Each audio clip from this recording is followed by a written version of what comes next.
दिन में सिर्फ़ एक टाइम एक पुड़िया इस्तेमाल करना होगी और बवासीर की तकलीफ़ से आप निजात पा लेंगे। अस्सलाम वालेकुम, मैं हूं हकीम मोहम्मद साजिद फ़ारूकी।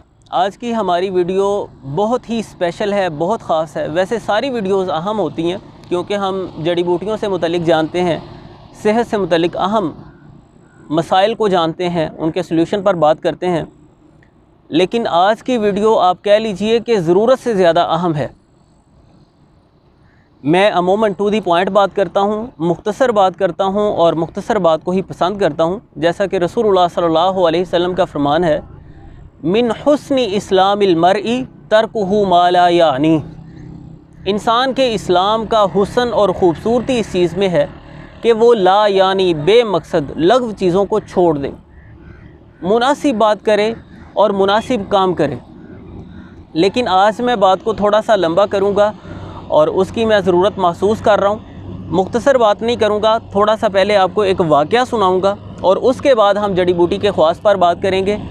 और इसकी वजह यह है कि मैं समझता हूँ अगर मैं आपको वो थोड़ा सा पस मंज़र नहीं दिखाता तो इसकी अहमियत वाज़ेह नहीं होगी और जो कदर इस बूटी को मिलनी चाहिए शायद वो नहीं मिल पाएगी। हम बवासीर के इलाज के लिए दवाखाना पर जो नुस्खा बनाते हैं वो मेरे वालिद साहब ने तरतीब दिया हुआ है और वो बहुत ही इफ़ेक्टिव है। तकरीबन 95% उसका रिज़ल्ट है। हर बवासीर के मरीज़ को उससे फ़ायदा पहुंचता है। मैंने एक बवासीर की मरीज़ा का इलाज किया, उसे मेडिसन दी, वो ठीक हो गई। कुछ अरसा बाद, वो मुझसे दूर थे काफ़ी, यानी डेरा गाज़ी ख़ान से थे वो। कुछ अरसा बाद उस खातून को फिर से प्रॉब्लम बन गया। तकरीबन 1 साल बाद शदीद तकलीफ़ शुरू हो गई बवासीर की। उनके हस्बैंड ने दोबारा मेरे साथ रब्ता किया, मैंने फिर से उसे मेडिसन भेज दी। उसने 1 महीना मेडिसन इस्तेमाल की लेकिन उसे खातिर खा फ़ायदा नहीं हुआ। वो बहुत ज़्यादा तकलीफ़ में थी। मेडिसन इस्तेमाल करने के बाद फिर उनके हस्बैंड ने मुझे कॉल की और बताया कि आपकी मरीज़ा जो है वो बेहतर नहीं हो रही। पहले आपकी मेडिसन से बहुत जल्द वो ठीक हो गई थी लेकिन अब वो बेहतर नहीं हो रही। उसके मस्सों में बहुत ज़्यादा शदीद तकलीफ़ है, क़ज़ाए हाजत नहीं आसानी के साथ कर सकती और वो बहुत अज़ियत में है। मैं उनके साथ बात कर रहा था, कन्वर्सेशन हो रही थी हमारी। मेरे पास एक ख़ातून बैठी हुई थी जो अपने किसी और मर्ज़ के सिलसिला में आई थी। जब कॉल डिस्कनेक्ट हुई तो वो मुझसे कहने लगी कि हकीम साहब, मालूम ये होता है कि ये कोई बवासीर का मरीज़ था जिससे आपकी बात हो रही थी। मैंने कहा हाँ बिल्कुल, ये बवासीर की ही मरीज़ा है। वो ख़ातून मुझसे कहने लगी कि दरअसल मेरा भी बहुत परेशानी वाला मामला था, बड़ी तकलीफ़ में थी मैं, और लोग कह रहे थे कि आपको ऑपरेशन ही करवाना पड़ेगा। मैं ऑपरेशन से बहुत डरती थी, मैं नहीं मान रही थी। तो एक दिन मेरे खामद को हमारे गांव का जो नाई है, हजाम है, उसने कुछ पुड़ियाँ दी और कहा कि ये अपनी मिसेस को आप इस्तेमाल करवाओ। मैंने वो 3-4 दिन इस्तेमाल की है सिर्फ़, और उसके बाद ऐसे महसूस होता है जैसे मुझे प्रॉब्लम सिरे से था ही नहीं, तकलीफ़ जैसे मुझे कभी भी थी नहीं। लेकिन प्रॉब्लम यह है कि वो हजाम उस मेडिसन का नाम नहीं बताता, वो सिर्फ़ मेडिसन दे देता है मुफ्त में फ़ी सबीलिल्लाह, और वो कहता है अगर मैं इसका नाम बताऊंगा तो मेरा नुकसान हो जाएगा, यानी उसे किसी ने पाबंद किया है कि आप आगे नहीं बता सकते। मैंने कहा कि भाई मुझे नाम नहीं चाहिए, मुझे सिर्फ़ आप ये थोड़ी सी मेडिसन ला दो। मेरा मरीज़ बड़ी तकलीफ़ में है और मैं बड़ा परेशान हूँ उनकी कैफ़ियत से। आप मुझे सिर्फ़ उससे थोड़ी सी मेडिसन ला दो, मैं उसे वो भिजवा दूँ ताकि उसे फ़ायदा हो जाए। मैंने खुलासा कलाम ये कि फिर वो मेडिसन मंगवाई उस हजाम से, उन्होंने मुझे ला कर दी। मैंने वो पार्सल करवा दी, उन्हें TCS के थ्रू भेज दी। और आप यकीन जानिए कि वो मरीज़ा जिस पर कोई भी मेडिसन कारगर साबित नहीं हो रही थी, बड़ी अज़ियत में थी, परेशानी में थी, अल्हम्दुलिल्लाह जब उन्होंने पहले दिन उस मेडिसन की पुड़िया खाई, कॉल की मुझे, बहुत ज़्यादा इज़्ज़त अफजाई की, बहुत ज़्यादा शुक्रिया अदा किया मेरा, और हद से ज़्यादा मशकूर हो गए वो। मैंने 8-9 पुड़ियाँ उन्हें भेजी थी, वो उन्होंने मुकम्मल इस्तेमाल कर लीं और वो काफ़ी बेहतर हो गई। फिर मुझे दोबारा उस मेडिसन की ज़रूरत पड़ी तो मैंने वालिद साहब के साथ मशवरा किया कि हमें उस हजाम के पास जाना चाहिए, शायद वो हमें कुछ बता दे, कोई रहनुमाई कर दे। ज़ाहिर है हिकमत जो है वो किसी की वरासत नहीं है। ये जो इंसान जुस्तजू रखता है, तड़प रखता है, वो आगे बढ़ सकता है, और इल्म का कोई किनारा नहीं है, कोई हद नहीं है। बाज़ औक़ात हमें किसी फील्ड से हट कर भी किसी बंदे से बहुत अच्छी चीज़ मिल सकती है। तो हम उस गांव में गए, उस हज्जाम को हमने तलाश किया, वो हमें मिला। तो हमने उससे कहा कि ऐसे ऐसे एक मरीज़ा के लिए आपसे मेडिसिन मंगवाई थी और उसे बहुत जल्द फ़ायदा हुआ, तो हम चाहते हैं कि आप हमें वो थोड़ी सी मेडिसिन दे दें। उसने कहा कि मैं इस मेडिसिन का पैसा नहीं लेता, मैं सिर्फ़ ये फ़ीस बिलिल्लाह करता हूँ काम। तो मैंने उससे कहा कि भाई आप पैसे नहीं लेते, मैंने भी अपनी जेब से पार्सल का ख़र्चा किया और वो मेडिसिन उनको भेजी।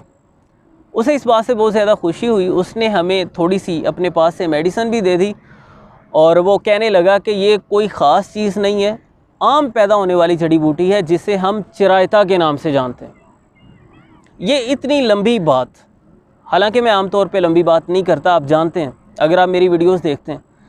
ये मैंने आपको इसकी अहमियत वाज़ेह करने के लिए सारा वाक़या सुनाया है कि ये इतनी शानदार चीज़ है बवासीर के मरीज़ के लिए। ये अकेली इस कदर इफ़ेक्टिव है, जहाँ कोई भी मेडिसन काम नहीं करती वहाँ ये अकेला काम करता है। नेपाली चिरायता भी पंसार स्टोर से मिलता है, मैंने उस पर भी फिर तजर्बा किया, उसका वो फ़ायदा नहीं।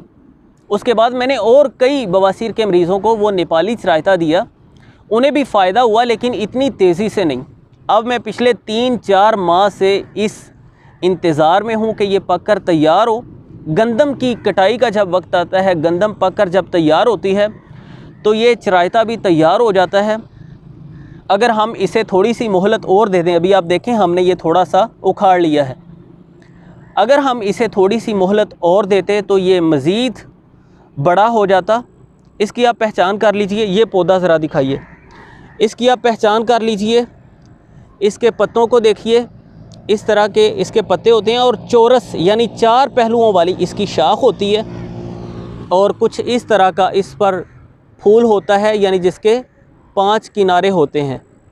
अब ये जब मैं बैठा था तो ये खिला हुआ था, क्योंकि मौसम आज ठंडा है तो ये मुरझा गया है। बहरहाल इसके 5 किनारे होते हैं, फूल की 5 पत्तियां होती हैं। इसके पत्तों को आप देख लीजिए और इसकी जो नीचे से शाख आ रही है, इसके 4 पहलू होते हैं, 4 किनारे होते हैं। ये इस तरह, ये एक ही पौधा है, शाख दर शाख ये फैलता जाता है और इसकी हर शाख चौरस होती है। इसके पत्तों को अच्छे तरीके से देख लीजिए, इसे हम देसी चिरायता कहते हैं और ये बड़ी कमाल की चीज़ है। इसके दीगर ज़बानों में नाम मैं आपको स्क्रीन पर दे रहा हूँ, जो कि आप देख सकते हैं। इसका मिजाज गर्म खुश्क है, ये बहुत ही आला किस्म का मुसफ़्फ़ी खून है। जब हम यहाँ पे बैठे थे वीडियो को रिकॉर्ड करने के लिए तो मेरे पास छोटे बच्चे आ गए, अभी भी बैठे हुए हैं यहाँ पे मुस्कुरा रहे हैं। तो वो दूर से ही देखकर कहने लगे कि ये चिरायते को इकट्ठा कर रहे हैं और चिरायते पर बात करेंगे। यानी हमारे देहातों में माशाल्लाह इतनी अवेयरनेस है, मुझे इस बात से इतनी खुशी हो रही है कि छोटे छोटे से बच्चे हैं और वो भी इसे जानते हैं कि ये चिरायता है। इसे हम देसी चिरायता कहते हैं और ये नेपाली चिरायते से ज़्यादा काम करता है। अल्हम्दुलिल्लाह मैंने इसको बहुत ही शानदार पाया है और मैं तो यही मानता हूँ कि खैर की बात अगर आगे फैलाई जाए उससे इंसान का नफ़ा ही होता है, नुकसान कुछ नहीं होता। और मेरे रिज़्क़ में इंशाल्लाह इससे कमी नहीं आने वाली अगर मैं कोई नफ़ा की बात आप तक पहुँचाता हूँ। तो आपसे भी यही दरख्वास्त भी है कि आप भी कारोबार इसे नहीं बनाएं, बल्कि खिदमत की नीयत से लोगों को फ़ायदा पहुँचाएँ। हर तरह के जल्दी अमराज में इसका इस्तेमाल बहुत फ़ायदेमंद साबित होता है। खून के अंदर किसी तरह के टॉक्सिन्स नहीं रहने देता, तमाम तर जल्दी मसाइल को ख़त्म करता है। ख़ारिश हो, फोड़े फिनसियाँ हों, दाग धब्बे बन जाते हैं या इसी तरह ददरी वगैरह चंबल की सूरत बन जाती है, हर तरह के जल्दी अमराज में इसका इस्तेमाल बहुत फ़ायदेमंद साबित होता है। अंदरूनी वर्मों को ये तहलील कर देता है, अंदरूनी सोजश को, रहम वगैरह की सोजश को, जिगर की सोजश को ये ख़त्म कर देता है। निज़ाम इंहिज़ाम को बहुत ज़्यादा क़ुव्वत देता है, मैदे और आंतों को क़ुव्वत देता है, हाज़म एंजाइम्स के इम्बैलेंस को ख़त्म करता है। पेट में कीड़े हों तो उन कीड़ों वगैरह को ये ख़ारिज कर देता है। पुराने बुखारों में इसका इस्तेमाल बहुत फ़ायदेमंद साबित होता है और इसके लिए आप इसके साथ अटैच कर सकते हैं गलो और नीम वगैरह के पत्ते भी, यानी इनका जोशांदा बनाकर इस्तेमाल किया जा सकता है। खैर मैं अपनी बात को ख़त्म करने की तरफ आता हूँ, क्योंकि हल्की हल्की बारिश भी शुरू हो रही है तो काफ़ी लंबी भी हो गई है हमारी आज की डिस्कशन उस किस्सा की वजह से। तो उस वाक़या को जो मैंने आपके सामने रखा उसी को हम मुकम्मल करते हैं।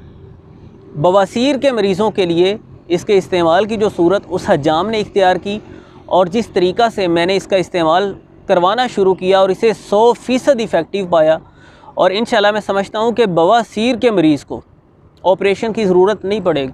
ऑपरेशन के बाद भी लोगों को ये मसला बन जाता है। बहुत ही अज़ियतनाक और बहुत ही तकलीफ़ दे ये मरज़ है। इंशाल्लाह अल्लाह के फ़ज़ल से चरायते के इस्तेमाल के साथ बवासीर के मरीज़ को ऑपरेशन की ज़रूरत नहीं पड़ेगी और ना ही किसी और मेडिसिन की ज़रूरत पड़ेगी अल्लाह के फ़ज़ल से। उसका तरीक़ाकार ये है कि आपको इसे साए में खुश्क करके पीस लेना है, पाउडर बना लेना है।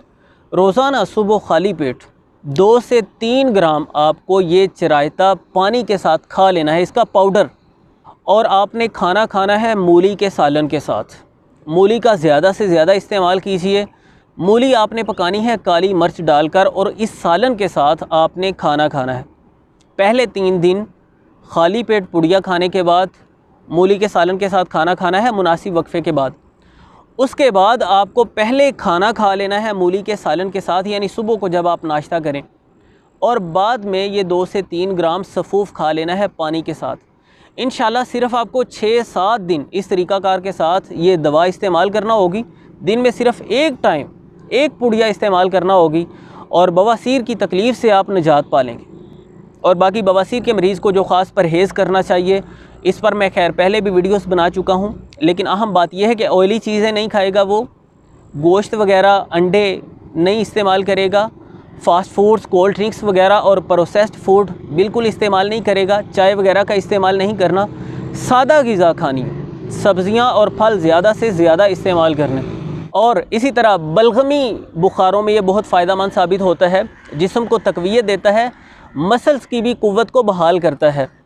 इसके इस्तेमाल की मुख्तलिफ़ सूरतें हो सकती हैं। आप इसे साए में खुश्क करके इसका पाउडर बना सकते हैं और वो 2-3 ग्राम सुबह शाम खाया जा सकता है, यानी दिन में 2 मरतबा 2-3 ग्राम खाया जा सकता है।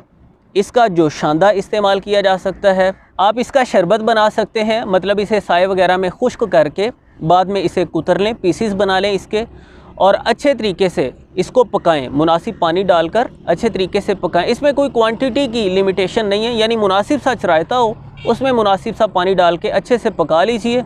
और फिर पानी से डबल मिकदार, अगर आपके पास आधा किलो पानी है उसमें 1 किलो चीनी डालकर उसे पका लीजिए, शरबत बना लीजिए। ये 3 टाइम 1 चम्मच पिया जा सकता है। चीनी डालने के बावजूद ये थोड़ा कड़वाहट वाला होगा, मतलब इसका जायका जो है वो थोड़ा तल्ख़ होता है।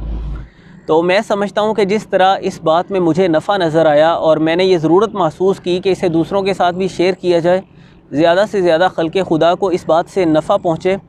आपको भी इसे अपनी ज़िम्मेदारी समझना चाहिए। इंशाल्लाह किसी एक बवासीर के मरीज़ तक भी ये अगर बात पहुँच जाती है और आपकी वजह से उसका फ़ायदा हो जाता है, वो ठीक हो जाता है, तो ये मैं समझता हूँ कि एक बहुत ही नफ़ामंद तिजारत है आपके लिए, नेकियों का एक सिलसिला आपके लिए शुरू हो जाएगा। वीडियो अगर आपको अच्छी लगी है तो इसे लाइक ज़रूर कीजिएगा और ज़्यादा से ज़्यादा इसे शेयर कीजिएगा। मैंने पहले कभी इतना शिद्दत से नहीं चाहा कि कोई मेरी वीडियो को ज़्यादा शेयर करे, लेकिन आज मैं चाहता हूँ कि आप इसे ज़्यादा से ज़्यादा शेयर कीजिए और ये अहम और मुफीद तरीन बात हर ज़रूरतमंद तक पहुँचे। चैनल पर अगर आप नए हैं या अभी तक सब्सक्राइब नहीं किया तो ज़रूर सब्सक्राइब कीजिए, ताकि आइंदा आने वाली मुफीद वीडियोस का भी आपको नोटिफिकेशन मिलता रहे और आप उनसे मुस्तफ़ीद हो सकें। मिलते हैं नेक्स्ट वीडियो में। अल्लाह हाफ़िज़।